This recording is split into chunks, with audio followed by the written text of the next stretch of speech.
Welcome back, and it's time to continue our breakfast show, and now it's time for the second segment of our main topics.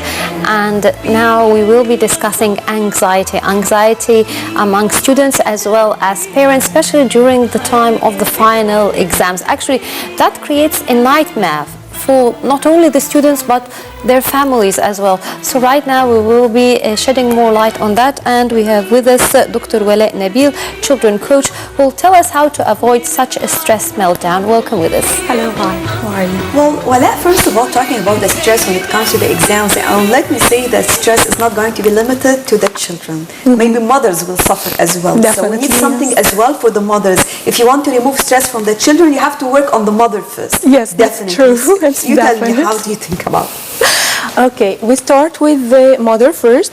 The mother is always anxious about is he going to get a good grade? Is he going to pass the exams? Is he going? And she has great expectations. She has great expectations, which is one of the things that we say it is on the not to do list. There are two things we need to do this. First, you should not compare your kid with anyone else, whether he's better or he's worse, because what you have done is actually you have opened a portal. If I am going to compare my kid to his cousin, to his sister, so he is going to compare himself for someone who is a little bit less than him. Oh, I'm better than someone. So this is the first thing that a mother should not do. If you do not compare your kid, so you are going to concentrate on his progress. So if he is a C student, you are going to concentrate on getting him into a B or to an A. So no anxiety, no worries if you are going to concentrate on your kids. The second thing that is very important beside the comparing is the perfectionist mothers. There is no perfect person. He is just trying to do a little bit better than he is. That's what we are all going for, and this is what we should all be aiming. Just one step. We always call it a baby step. Just one step forward and we're done.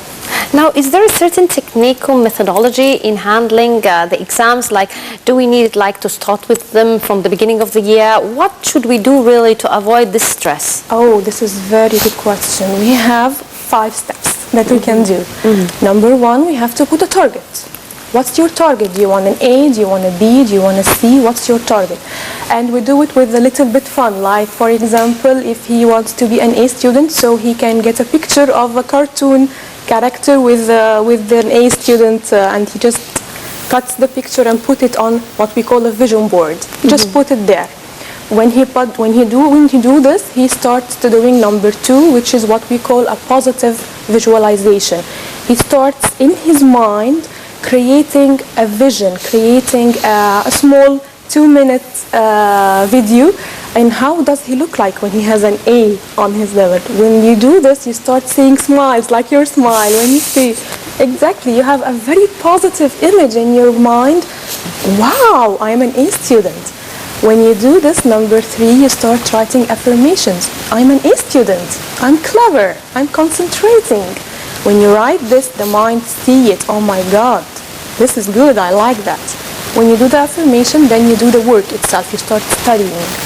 For example, you have 3 lessons to study. You start with lesson 1. Once you finish lesson 1, you go to number 5, which is gratitude. You have to say, thank you. I did this well.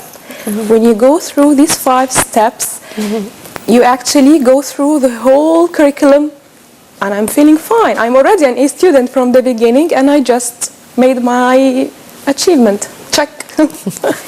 Let me ask you about something that is really very, very important, because the point is that when you love someone, definitely, and this is your child, you will be biased to whatever he is doing. And your great expectations, because you cannot see his point of weaknesses and you cannot see his capabilities. You always believe that he can do all the best. When you put the goals, we have to put it achievable, because this is the basic of putting any goal, to be achievable, to be able to reach. So I think this is something very, very important. Something like the SWOT analysis. Did anyone apply the SWOT analysis on his child, for example? Definitely no, not even on himself. So from here, there is an issue that we don't know what this child can do, what is his capabilities, how can he perform. So we are asking him for more, and he will never be able. And on the other side, this will cause to frustration. Yes, that's true. That's why we always ask for a baby step. If your kid is a C, But how to know the capabilities of the child? okay, this is very important. There are what we call the intelligences. We have multiple intelligences in our minds. Okay, each child is unique at a very certain one. We have To them discover all. the talent. Yes, we have them all. We have all the intelligences, and we start noticing and just like monitoring the kid. What do you really like to do? Do you like to move a lot? So I am not going definitely to chain him to a desk and you have to do your homework while you're doing this. No, he has to move around. He has to go see stuff. If he is a spatial, or the one who sees with pictures. So I cannot actually make him just start writing. No, there has to be pictures, there has to be colors. There are some people who are musical. They have to listen. So you cannot just ask him to recite while writing. He has to recite it while he's talking and listening to his mother while they are studying. Some kids, and they are the very nice kids, when they're called the logical kids. These kids are the kids who has to stick to a plan. So mommy will come say, come on, go ahead, just go take a break now. No, that's not in the plan. You're just disturbing him. So once you discover what he is good, where is his category, you just easily you have to go. You're like the kinetic. Go ahead, go play, go start writing on the wall, and we just start putting some charts, and he starts doing his mathematics on the wall. If he's a spatial kid, so you like doing this? We can do it on the computer. You like to. We can apply here as we learn, we play. As we play, we learn. Exactly. This is the idea of learning. It's not supposed to be this very horrible stress. That's one step. The second step, which is the most important step, that actually creates a very whole new era for all the kids, is when you know his talent. What are you talented at? Are you talented about mechanics? Are you talented about fashion designing? So when I know what you're talented at, I actually going to feed this talent from the beginning, like from baby steps. You like to color, you like to do this, so I'm going to give you this incentive. You see, you want to be this fashion designer, you want to be this engineering, you want to be this, you want to be that, you need to do this and that and that and that. And all the bits and pieces fall at the end in doing your work and doing some study work and doing some courses outside during the summer. And his eye is on a target that's actually applicable to him. I'm not saying that you have to be a doctor and actually he just wants to be a painter. No, I just found his talent and he's on the way. Now, do you feel that the curriculum in Egypt is not helping the children also, or the students in general, that actually it overburdens them, it's too much to study? Yes, in many ways, yes. And I have seen some kids that they have very great potentials with amazing capabilities, but many of them just got stuck in the social studies, got stuck in the science, got stuck in the English, got stuck in the math, because it is not made according to their abilities. Mm-hmm. And the second and the most important thing, that it does not develop these abilities as well. So they just got stuck, and what we all notice about the kids, they just take the curriculum, and in the second year, what? I haven't taken that. You took the second year, after 1 month actually. I think it's exactly after the exam. Still, I don't understand our culture here, for example, that we prevent our children from practicing sports, and we always believe that they have to spend all the time sitting in the room and studying. Yeah. And maybe even to go for his training, for example, approaching the exams, so we have to stop everything. But sometimes it is very good or very important if I can go a day before the exam. Maybe this will prepare me, because you are asking for mental concentration actually. Yes. So how far this is important? What do you think of this? Just playing sports and leave the child to choose.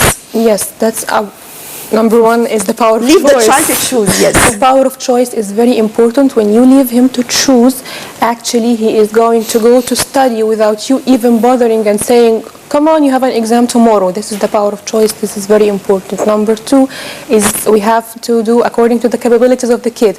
If he's a spatial kid, he wants to see pictures, so his way of releasing stress is by drawing and coloring. So If you see your kid is studying and doing stuff, so how do you release your stress? How do you release what is your way back? And to use it as a reinforcement. Exactly. So I'm going to give you time to draw and to color. If the kid is kinetic and he has to move all around, definitely he's the kid who has to go for his sports. I can never ask him to sit and study and just chain to the desk. He has to go and release it with some sports. The kid with the musical, he has to listen to music, he has to start singing, some of them start dancing. I have this amazing kid who just starts standing in her room and she says, I feel very good, and just go back, and my mother doesn't stay to go study. She just did what she is good at, she did what she feels good at, and she started going back to her studying without even mommy have stress, without her being stressed. So even if the curriculum is a little bit not so flexible now with the kids, but definitely we can do something to release this stress according to their capabilities and according to their understanding. Well, right now, actually, especially the most stressful time is the ثانوية عامة or the senior high school, the diploma itself. And actually, this is quite stressful. What's your advice to the students and to the parents? Because usually we hear about sometimes some of the kids have nervous breakdowns. Some even, I know some cases in some years, sometimes even some of the girls later commit suicide, God forbid. That's true.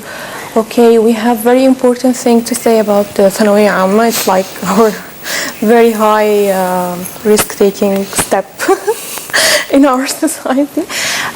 We always encourage them to do 3 steps. Number 1, they have to start doing what they like releasing. Do you like to draw? Do you like to go to the exercising? Do you like to listen to some music? This is number 1. Number 2, we do what we call put your worries on the shelf. Take it and imagine.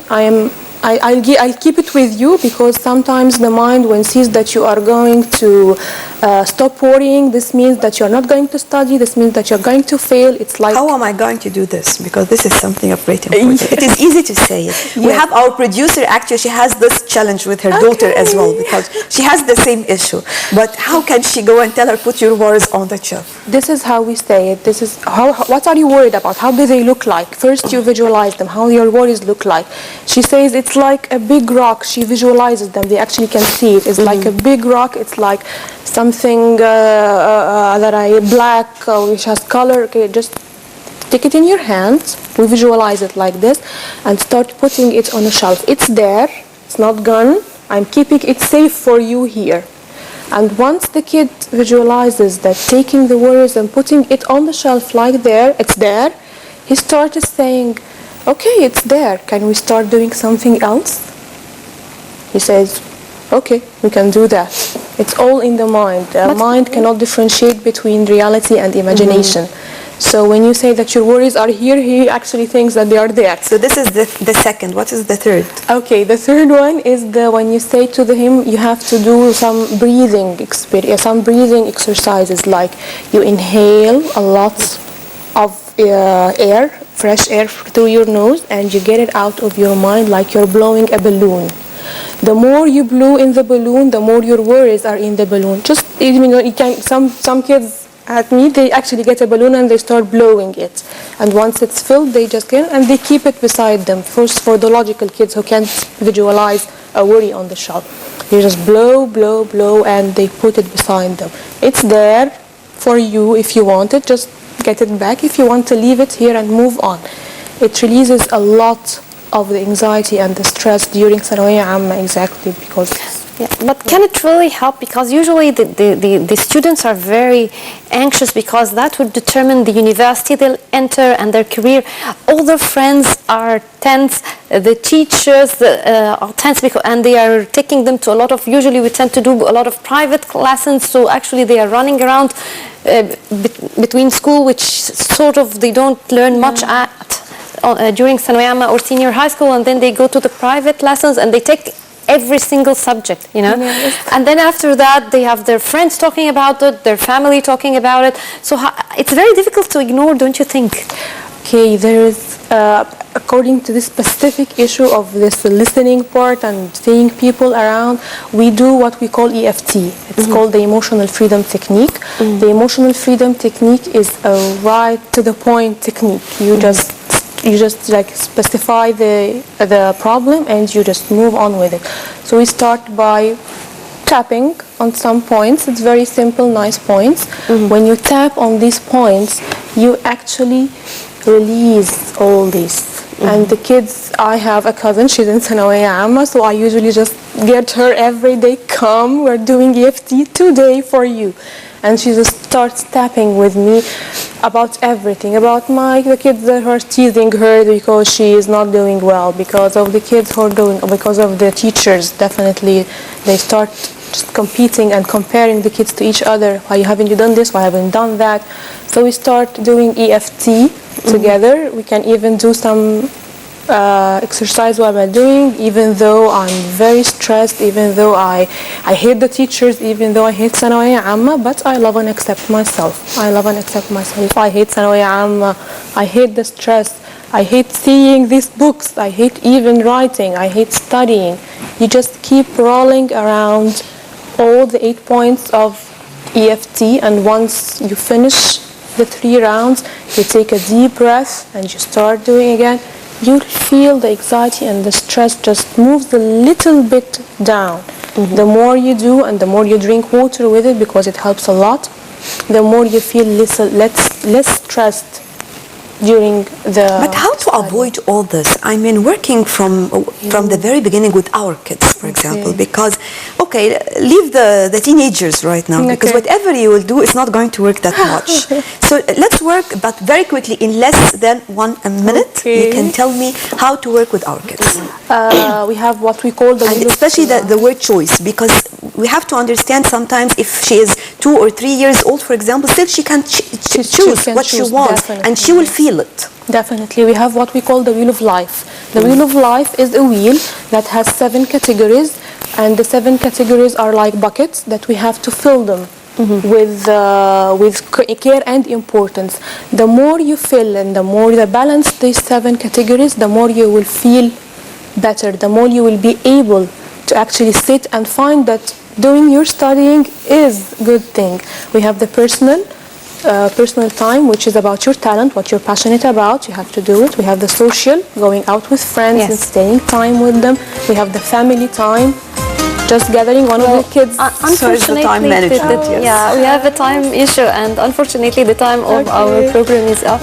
And that brings us to the end of Breakfast Show. But first, I'd like to thank my colleague Nashwa Rashid. Thank you very much. Thank you very much. I think we also have to thank our guest for as today, well, of course. Well, thank you very much for joining us. It was really a pleasure, and I hope that we all can just apply this in our life with our children. This is something very, very important. And with this, we come to the end of our Breakfast Show for today. Thank you all for joining us, and remember to join us again tomorrow, same time, with our colleagues for more on the Breakfast Show. So till then, thank you for joining us, and stay tuned for more coming up on Nile TV International.